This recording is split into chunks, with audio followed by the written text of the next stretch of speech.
Many people argue that municipal elections are the most important because decisions made at the city level most directly impact our lives and shape our sense of community. They determine our educational options, how safe our streets are, what kinds of job opportunities we have, where and how we live, how we get to work, how our communities can thrive, how we play, how clean our air and water are, and how we grow up and grow old. We've convened these discussions to learn how our candidates for mayor think about these and many other topics.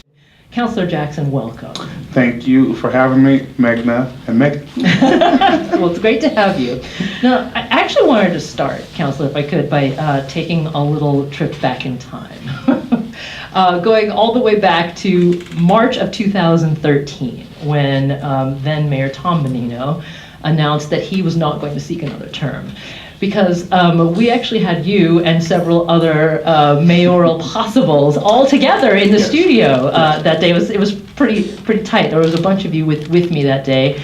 And while you didn't jump into the open race back then, you did join us. You talked about possibly your interest in running for mayor. And then back in 2013, here's what your pitch was. Here's what you told me. You said, "My background is in jobs and economic development. I worked at the state level with the Patrick administration and was able to create over 2,500 jobs. And I would be focusing on job creation, education, and a safer and cleaner city of Boston." It's a great answer. Well, 4 years later, what's your pitch now? My pitch is also that we will focus on jobs and economic development for all in the city of Boston. We will help uplift small businesses in the city of Boston and not give corporate giveaways like the governor and the mayor have done with over $151 million given to General Electric. But we also must go back to not only job creation, we need to make sure that we have a livable Boston for all that has housing that is affordable. Because when we say affordable housing, affordable is like the word love, it gets misinterpreted by many people. We have a city that 50% of people in Boston make under $35,000 a year. And we have a great deal of housing that's being built, and most of it is being built as luxury housing for $1.5 and $2 million that is gentrifying the city of Boston, not only from Roxbury to Dorchester, but also South Boston, East Boston, and the city as a whole. So as mayor, I will work on making a livable and affordable Boston for all. But in addition, I will fully fund the Boston public schools, and our public education will be job one also. We have seen Mayor Walsh cut public education every year for the past 3 years. We've seen Mayor Walsh actually put forward a proposal to increase the charter cap. And so I think folks need to understand that we need to have a mayor who is going to be a leader in public education, who will fully fund the public schools. Right down the street, the McCormack school was cut $950,000 this year. 4 nurses were cut, I'm sorry, 4 librarians were cut. And so I will fully fund the public schools and wraparound services, and we will uplift the city of Boston as a whole, and I look forward to being the next mayor of the city of Boston. Councilor Jackson, we will get into education a bit further in the broadcast, but we want to learn more about you. You've served as a councilor since 2011, yes. And by entering the mayor's race, win or lose, you will be leading that council post. Yes. What have you learned about yourself governing city government in those years? I've learned that Boston is the most amazing city. I was born at Boston City Hospital, which is now Boston Medical Center. I've learned what grace looks like and feels like. I was born to a 13-year-old mom who was assaulted by 2 men. That's how I got here.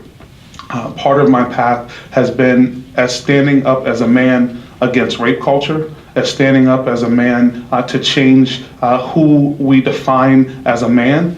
But also I've learned what love feels like. 2 months into my life, I was adopted by Herbert Jackson and Rosa Jackson. My mom had a daycare for 25 years and helped raise the community as a whole. And my dad was an entrepreneur and started one of the first environmental companies and fought so hard to make sure that women, people of color, and Boston residents had jobs. So I've seen and felt what grace looked like.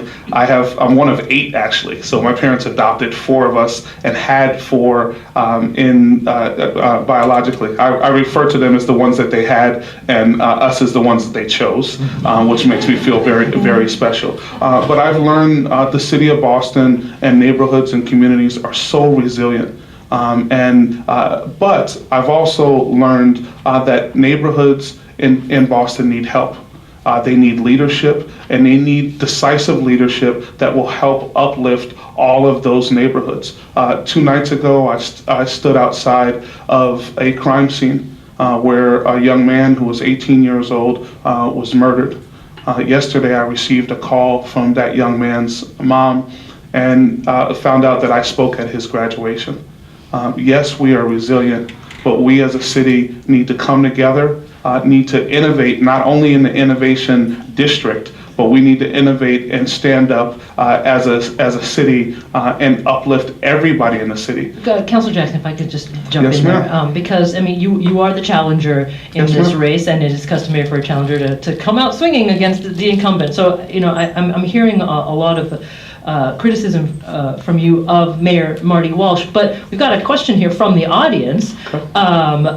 The person didn't put their name, but that's all right. Mm-hmm. The audience member wants to know, name some things you did at the city council Yeah. that have made a difference in the quality of life for Boston. Criticisms don't count.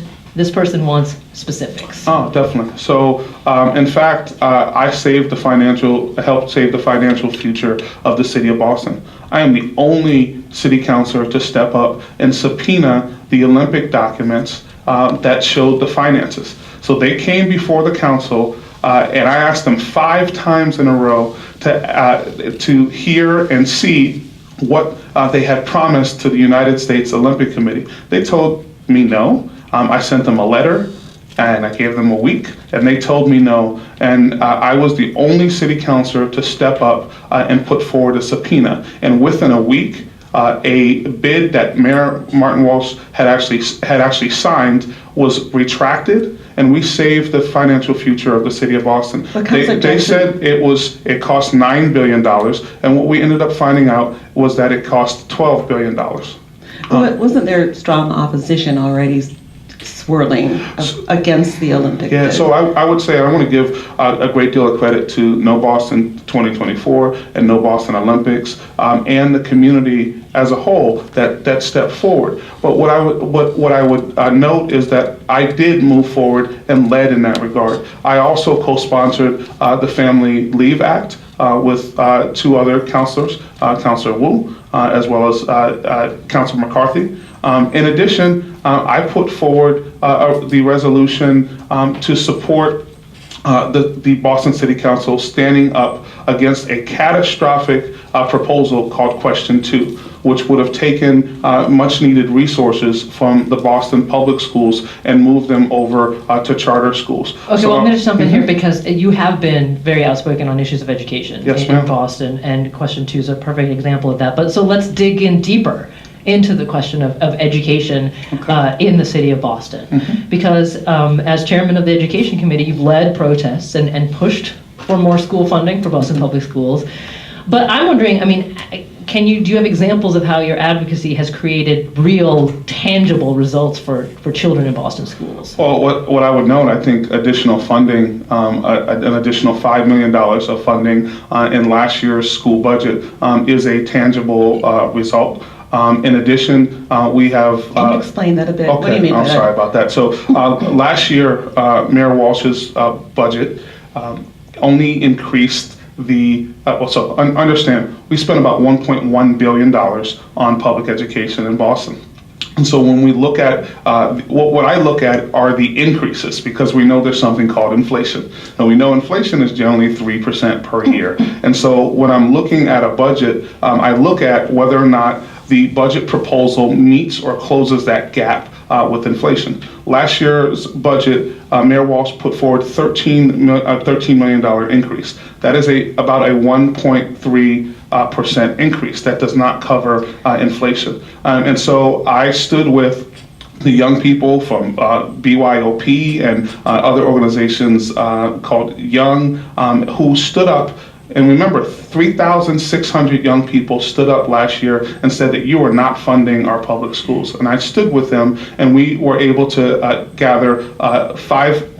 force the mayor and his administration to add $5 million for public education last year. In addition, I do want to note that it is critical that we stood up against question 2, because that would have been catastrophic for the Boston Public Schools, because the higher number of charter school seats, the lower number of dollars that the Boston Public Schools receive from the state of Massachusetts. Let me ask you a question about some of the statements you've made in the past. You've repeatedly said that the Walsh administration should fully fund the Boston Public Schools. The administration has said it's given the district an extra $143 million since the mayor took office, including $40 million that's in the budget for next academic year. What do you mean when you say the administration should fully fund the schools?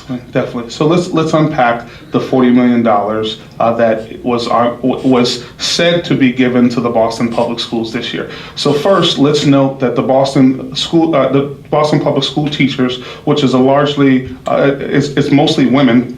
In terms of their union, they do not have a contract, and most of the unions that are predominantly male actually do have contracts. So I just need to note that. The $11 million of the $40 million is for the teacher contract and cannot actually be used in the operating budget until there is a contract, which does not exist. In addition, $20 million of that is in new programs that didn't exist the year before. So if we add 20 million and 11 million, that's 31 million. So that leaves only $9 million in resources to maintain the current programs that occur. In a $1 billion budget, that is less than 1%. So that means that actually is a cut. $950,000 to the McCormack School, $455,000 to Madison Park Vocational Technical High School, which is our only vocational school in the city of Boston. We have $7 billion of construction going on in the city, and we are not fully funding Madison Park. In addition, we must note Madison Park was a level 3 school, and under Mayor Walsh has fallen to a level 4 turnaround school. Mayor Walsh continues to fail the public schools and the young people in them, as well as the families, and I will lead as mayor of the city of Boston as someone who understands the needs of public education and the parents and the students. So, Councilor Jackson, just to switch back to question 2 here Yes, for a moment. I mean, you were a leading opponent of the charter school question in last year's ballot. But, you know, as mayor of Boston, you would be mayor for all Bostonians, including those Boston families who would like to see the cap lifted because they are on waiting lists for charter schools in the city of Boston. Now, granted, citywide, Boston overwhelmingly voted against question 2, save for a couple of neighborhoods. But I'm thinking of those families specifically who want to get their kids into charters and can't. I mean, if you were to be their mayor, what would you do for them? Well, what I would do for them is what the mayor of the city of Boston should do for them. I would make the Boston Public Schools the best large public school district in the whole United States of America. Understand what those parents are saying is not necessarily that they want to be in charter schools. They want their young people and their future to be in the hands of folks who are going to take care of them, and also schools that are going to prepare them for the colleges and universities like Umass Boston that are going to elevate them to the next level. And how specifically are you going to do that? Because, I mean, this is a problem that's been going on for years and years and years. So specific ideas to bring those schools up to the level that would make all families happy. Definitely. So one of the areas that we need to deal with is wraparound services. We do not have enough guidance counselors in the Boston Public Schools. Some schools have a 1 to 1,100 ratio for guidance counselors. We don't have the wraparound resources, in particular for special education students. I would also go back and increase the funding for autistic students that Mayor Walsh cut 2 years ago out of the budget, which was a 21% cut that increased the class size of autistic students. In addition, we have to prepare our young people for the future. So I would add computer science classes for all young people, kindergarten through 12th grade. And the reason why I would do that is because there's 1.4 million open jobs in the United States of America that will be unfilled by 2020 that we need to make sure that our young people are prepared for. We will also partner our schools with the private sector. We need to have pathways into the jobs, not only of today, but the jobs of tomorrow. And that is what I will do as mayor of the city of Boston. You one of the things you did identify was that you, if you were to become mayor, well, you've identified as a councilor that you would tap into the parking meter fund to help cover some of the shortfalls in education.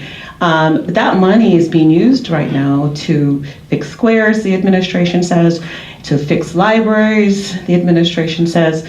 Furthermore, the parking meter fund, they've said, is for transportation projects and not for education. So are they wrong about this, and are you right?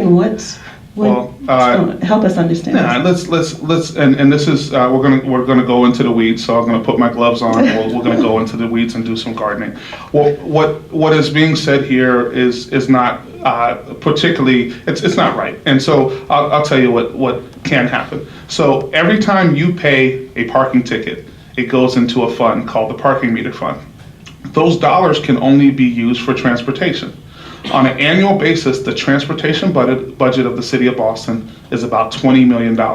So what we can do is take money out of the parking meter fund and move it over to the transportation, Department of Transportation budget, the $20 million there, and then you can liberate that $20 million and move it to where you want to move it. Interestingly, in years past, the Walsh administration had not allocated funds. I sent them a letter last year to teach them and help them understand how to close the budget gap that we had around education. And I let them know directly that we could use those dollars from the parking meter fund to fund the Department of Transportation and take the Department of Transportation dollars and move them over to the Education Department. In addition, it must be noted in last year's budget that Mayor Walsh used $15 million of operating money, which is very valuable money, on the Northern Avenue Bridge. The reason why that is significant is that money was used for a promise for General Electric. And let me say, I believe that the private sector is a partner, but I believe that General Electric should want to come to the city of Boston. They should not have to be paid to come to the city of Boston or incented. We are a great city.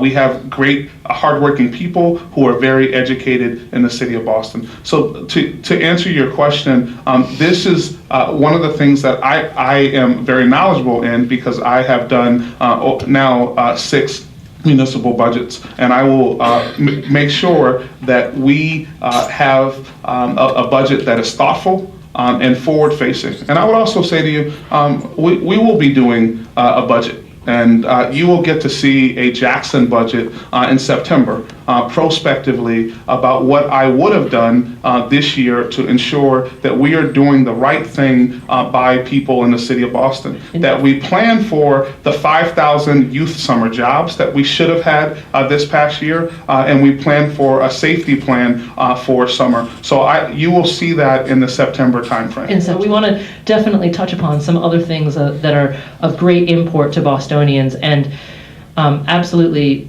inequality is right up there, because as you know, but I'm just going to restate a couple of facts here. According to the Brookings Institution, for example, Boston is one of the top 3 American cities when it comes to inequality. Huge disparities exist. We have a median net worth of $250,000 for whites in the city, compared with $3,000 for Hispanics and $8 for African Americans. Median net worth in Boston. So it's shocking, the disparity. How would you address it? How would you close that gap? Definitely. So in the district, and those numbers actually translate not only into financial numbers, but they translate into life or death. I represent currently from a slither of the Back Bay to Roxbury. And in my district alone, in a 2-mile radius, there is a 33-year difference and life expectancy. So the life expectancy in Back Bay is 91.9, and the life expectancy in Roxbury is 58.9. That's less than the life expectancy of Gambia. That's less than the life expectancy of Iraq. So these are urgent issues. So one, I think it's important when we think about wealth, we need to look at businesses. And in the city of Boston, we have an administration that said that they would do a disparity study. And a disparity study is a prerequisite for including women-owned businesses and including businesses owned by people of color to have goals at the city level. We spend about $2 billion a year in contracts with the city of Boston. Currently, less than 2% of those contracts go to businesses owned by people of color. So what would you do differently? I would change that. So first, I would make sure that we have an office of equity and opportunity. But how I would do that is that there's a requirement that we do a disparity study. And that keeps us in the legal requirements. So I would do that from day one. How would that differ from the Office of Resilience that the mayor already set up? Well, the difference, this is actually business oriented, right? So there's a couple categories that we think about and how we build wealth. Wealth is most often built through real estate. As well as business. The Office of Resilience would also be different in my administration because I would actually fund it. This administration has done, I believe, a disservice to one of the most amazing leaders that we have in the city of Boston. Dr. Martin is a nationally renowned leader, and she, for the past year, has only had her salary as her budget. If you believe in changing issues of race, you can't only talk about it, you need to be about it. People of color in the city of Boston do not want to have more conversations. And by the way, I'm glad that the mayor was able to get $1 million, but we don't need to talk about the $1 million. We need to make sure that that 2% that businesses owned by people of color goes to 30% in the first 4 years as mayor of the city of Boston. In addition, we have to deal with the fact that instead of chasing New York comedians like Michael Che to tell them that Boston is not the most racist city in the United States of America, we need to acknowledge that racism does exist in the city of Boston and that we have to hit it head on. And I did that with Maggie and Kylie at Boston Latin School. They're the two young students. I stood with and addressed that issue head on. And as mayor of the city of Boston, we will address those issues, but we will also address the issue of... Councilor, let me just jump in here for a second. Since you did bring up Michael Che, Yes. do you think Boston is a racist city? He said it was the most racist he'd ever been to. But the question is wrong. And so one, we need to acknowledge the national perception that many people do believe that. But the question should be not are we the most racist or the second least racist city in the United States of America. We should ask, are we the most open? Are we the most embracing city of people in the United States of America? And we know we have not gotten there yet. And so as mayor of the city of Boston, I'm willing to take that criticism, but I'm not only going to take the criticism, I'm actually going to do something about it. And we're going to change how people are living in neighborhoods and communities. I want to make sure that a life lost on Blue Hill Ave is worth the same as a life lost on Commonwealth Ave in the city of Boston. And that may not be, I don't necessarily believe that is the case in the city of Boston right now. And it will take a leader, a courageous leader like me to make that happen. But in terms of what you would do to address the income inequality issue, we talked about an office of opportunity, but what else? What's on your list? I would also ensure that we are working with evidence-based models that help people do better in their communities. Because understand, when we talk about housing that is affordable housing, there's two components: how much the housing costs, but also how much you make. I would partner with organizations like Year Up that have been shown to transform a person's earnings in 1 year. I partner with organizations or start something like an Evergreen, which is a model from Cleveland, which is a worker-owned cooperative that help people who have quarries. Because one of the other issues that we have to deal with in Boston is there are many people who have been precluded from being in the workforce. And so that's one of the other things that I would do. I would also partner with organizations like UTEC, the United Teen Equality Center, and my friend Greg Couteau. They are doing mattress recycling. One of the other components is I will also require those who are building in the city of Boston to follow the laws of the city of Boston in the Boston residence job policy, which requires them to hire 50% Boston residents, 40% people of color, and 10% women in Boston. Those are not being enforced today. I will enforce those laws and create more jobs and more economic opportunity. So let me just jump in here, because inequality has so many facets to it. I just want to dig into housing a little bit more. Because, for example, I mean, the Mayor Walsh has set up an Office of Housing Stability in order to try and begin to grapple with some of the major issues that especially renters face in Boston. But also, I mean, as you point out, there actually has been quite a bit of construction as well. And we're looking at some numbers here that in the last quarterly report, of the 13,500 new units of housing completed, 40% of those are affordable for low and middle income households.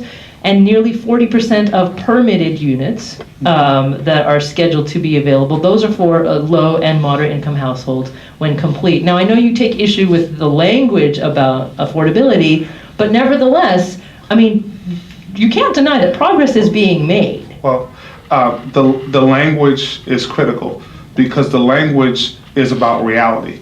When you say affordable in Boston, that generally means $70,000 to $120,000. That means that the affordable units in a place like Roxbury or Dorchester serve to gentrify the people out of the neighborhood that they currently live in. Because in Roxbury, 50% of people make, 75% of people make under $50,000. That's a problem. So that affordable unit might as well be $1 million to that person. So what would you do to incentivize developers to make units available to lower income Bostonians? Because there's some real structural challenges there. There are structural challenges, but we know that developers are making lots of money in the city of Boston. So one of the things that I would change is the inclusionary development policy. What does that mean? If you build over 10 units in the city of Boston, you're now required to build 13% of them, quote unquote, affordable.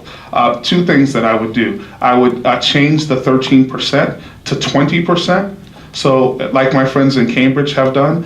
So there is more affordability in the units that are being built. But then I would redefine what the word affordable means. We would define affordable in the Jackson administration. The affordability would be based on what the median income in that neighborhood or community actually is. So that affordable unit is actually affordable to the families that need it. I would also create city-backed vouchers. For $5 million of city operating money, we can house 400 families. And I would begin to deal with a blemish on the city of Boston's history. The city of Boston and the Walsh administration turned its back on the people who were on Long Island. It is still tragic what happened to the most vulnerable population in the city of Boston on Long Island. There are hundreds of people who had to be moved across in 4 hours who were homeless. And many of them were in the throes of trying to get rid of their addiction. And they moved them to an open air drug market in the city of in the Newmarket area, and people lost their life. And there are still many people who are displaced from Long Island. And as mayor of the city of Boston, I will actually address that issue. I will reopen Long Island and I will use this new technology that Jack Connors put forward called a boat. So would you build a bridge? It's $100 million for that bridge. Well, there's, again, Jack Connors harkened back to someone named Noah, who was able, because understand, the island is still, it's actually, one, being used now for private companies to grow things, but also two, young people are being ferried back and forth. So we need to think about what we do there is really about who we are in the city of Boston. Who are we when we leave people who are homeless behind? Who are we when we leave people who are addicted behind? And I would also note that I was yes on question 4.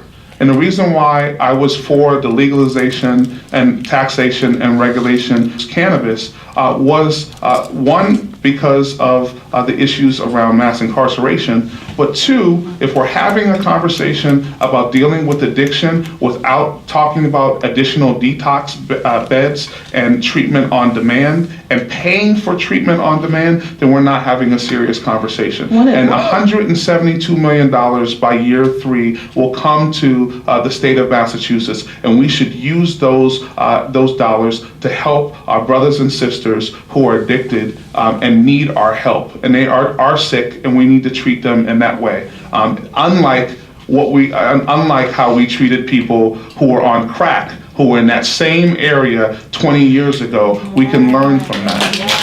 Let's talk about jobs.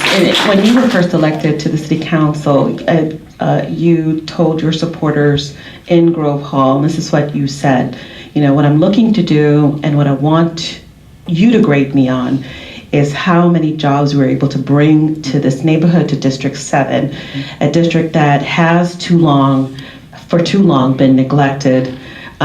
With me as your counselor, I will not neglect you anymore. District 7, as you know, Roxbury in particular, has been mired in double-digit unemployment, poverty still reigns, and violence.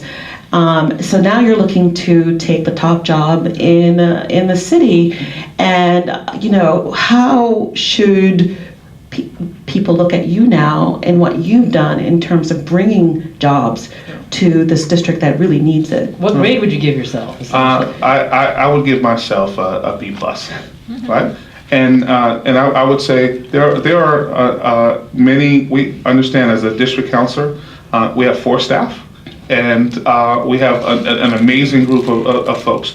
I am always a hard grader on myself, but the Ferdinand building, I would like folks to go back and look at the inclusion numbers of Boston residents, of people of color, and women at the Ferdinand building. I'm very proud that every 2 weeks I met with Shamit Construction, the folks who built that building, to ensure that they were including people in the community. And I want to give a great deal of props to the many organizations who monitored that job. I've also negotiated a deal with a hotel that is being built at the corner of, it's actually called Urbanica, and it's being built at the corner of Washington Street and Melnia Cass. And in that deal, I was able to negotiate $18 an hour for all of the full-time and permanent employees who work there. But in addition, when you look at the construction numbers on that site, they are some of the highest in the city of Boston. So I am very happy that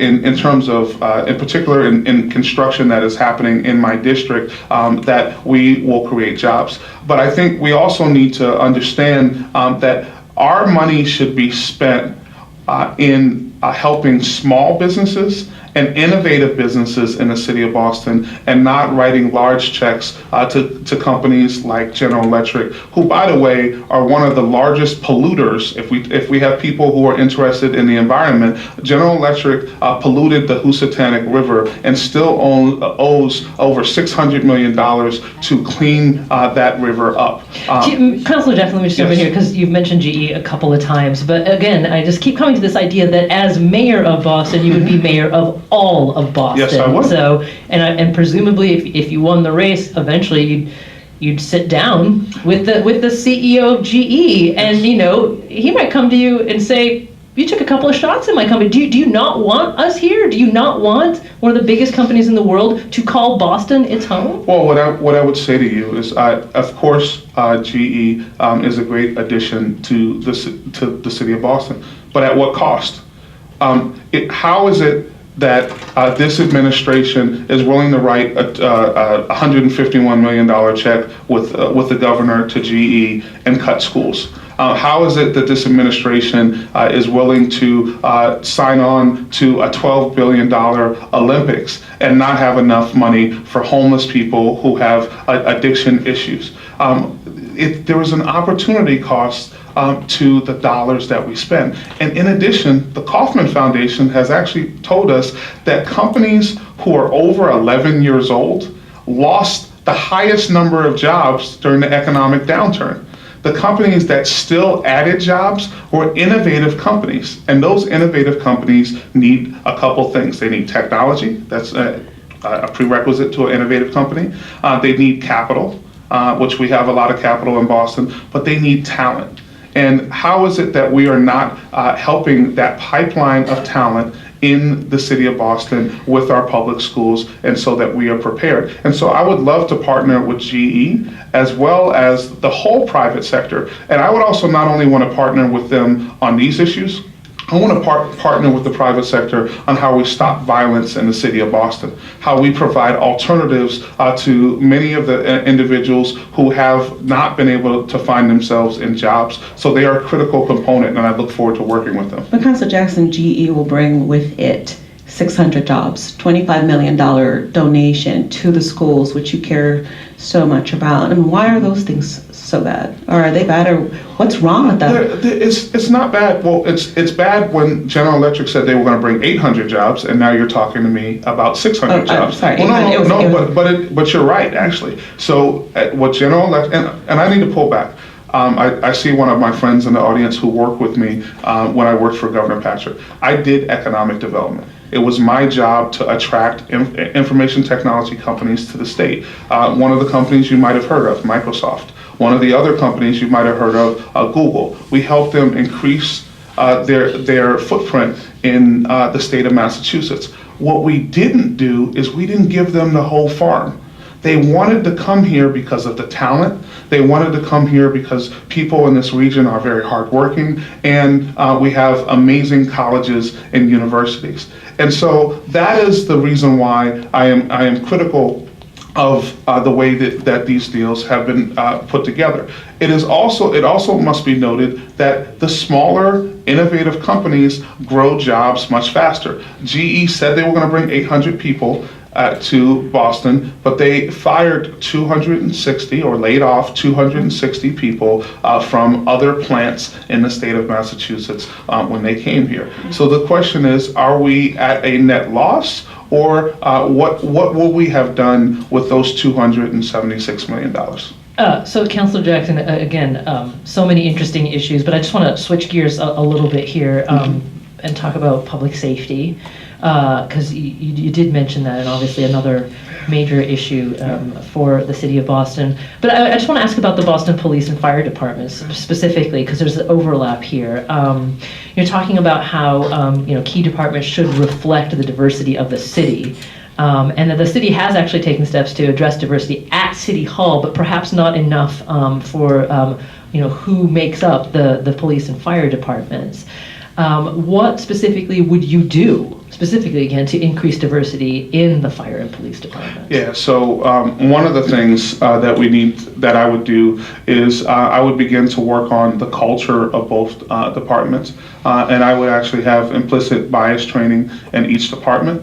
And as mayor, in addition, when an individual, and I want to note, I believe that Boston has the best police and fire department in the United States of America. But I don't believe that the individual who recently put out a blatantly racist video belongs on our police department. And this is the video that said that that black people need to beware during this summer. That individual, and I would take, as leader of the city of Boston, I would actually step forward and make sure that I made the decision to make sure that this individual is no longer on the Boston Police Department. The law is on our side, but not only is the law on our side, if we say that we want to be a more inclusive city, if we say that we want to be a more inclusive culture in Boston, we must show it in our actions, and particularly with our police department. Under the Walsh administration, 75% of the new officers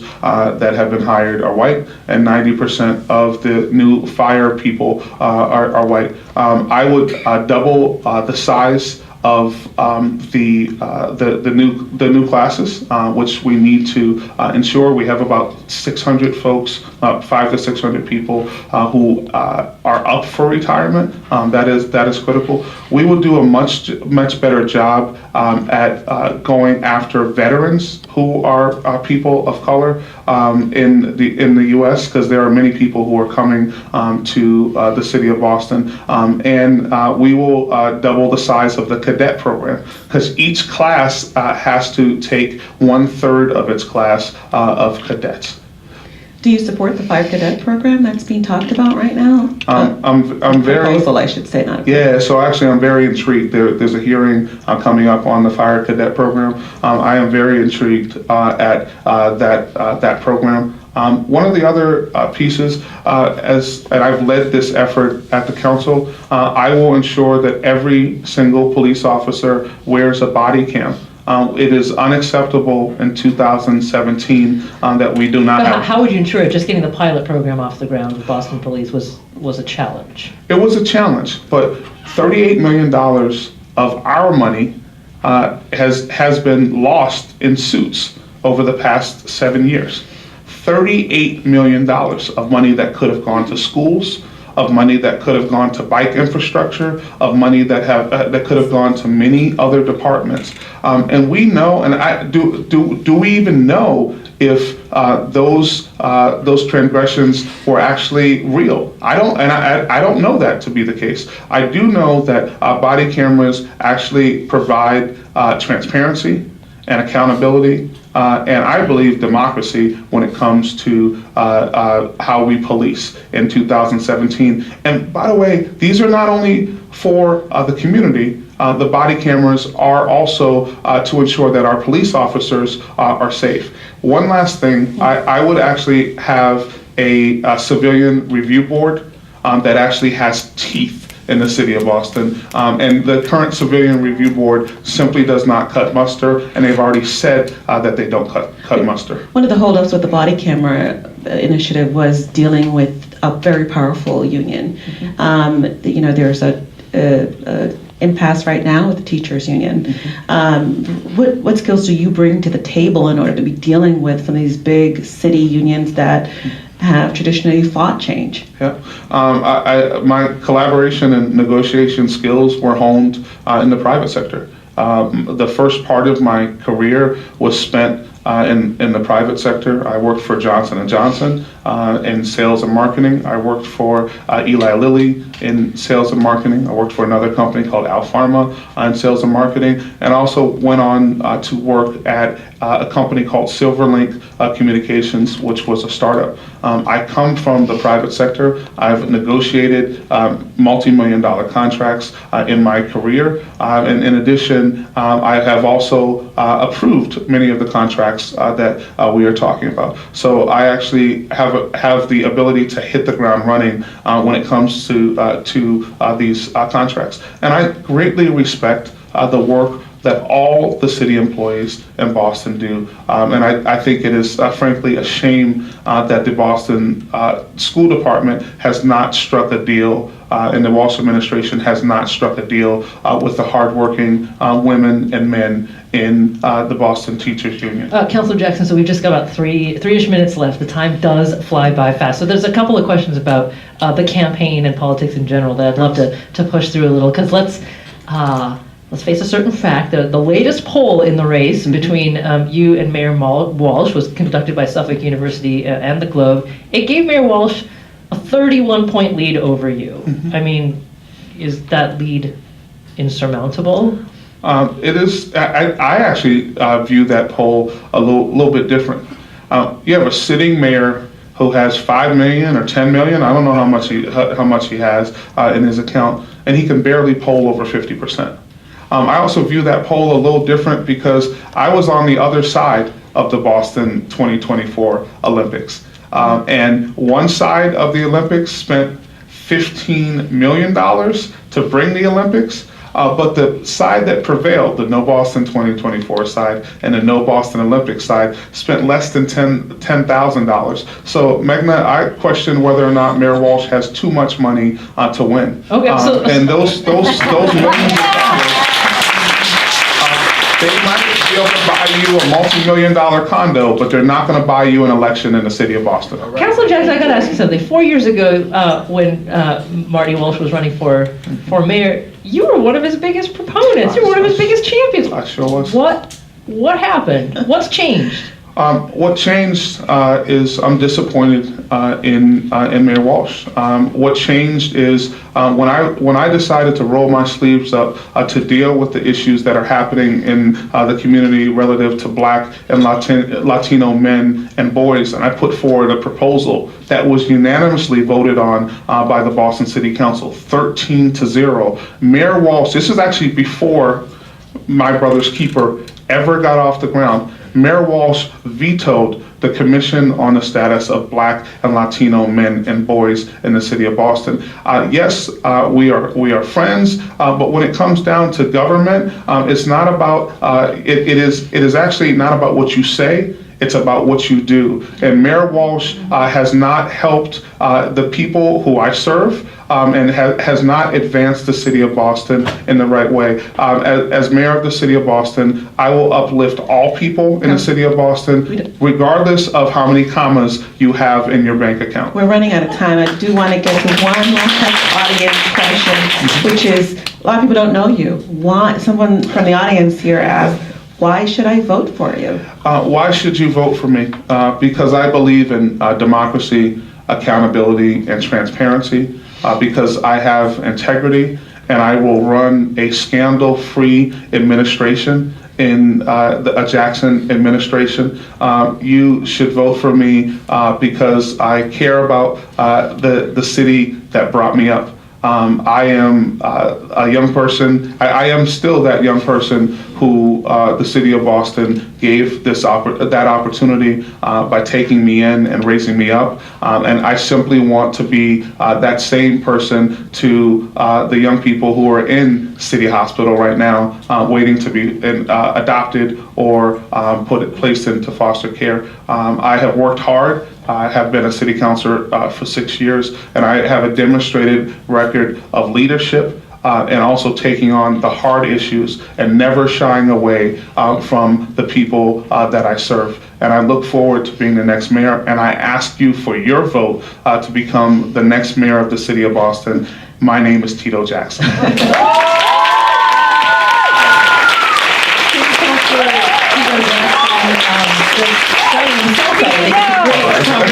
So thank you so very much, Councilor Jackson, once again. Thank you, Meghna. Thank you, Megan. And a special thank you to our partners at the Boston Globe, and especially to Meghan Irons, Globe City Hall Bureau Chief, for co-hosting today. We also want to thank our other co-sponsors, the McCormack Graduate School at Umass Boston, NBC Boston, NECN, and Telemundo Boston. Thank you to our audience on air, online, and right here at UMass Boston.